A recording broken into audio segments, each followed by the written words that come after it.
Hello guys, in this video I'm going to show you how to check out the offers on the Caesar Rewards application. But first I just want to mention, don't forget to subscribe to my channel because at 100,000 subscribers I am going to show you my whole YouTube revenue statistics and growth strategy, how to make money online. Now let's jump into it. First of all, open the app on your phone.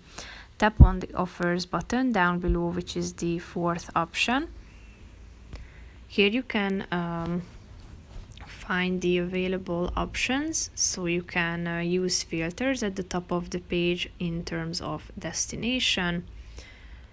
Then you can apply filters including hotels, resorts, dates and offer types. Click on the apply button and you will be able to find the available offers. Tap on the relevant one that you are interested in. Here you can see the date until it is valid, and the terms and conditions can be checked out. And if you want to, you can tap on the accept offer button at the bottom of the page so that you can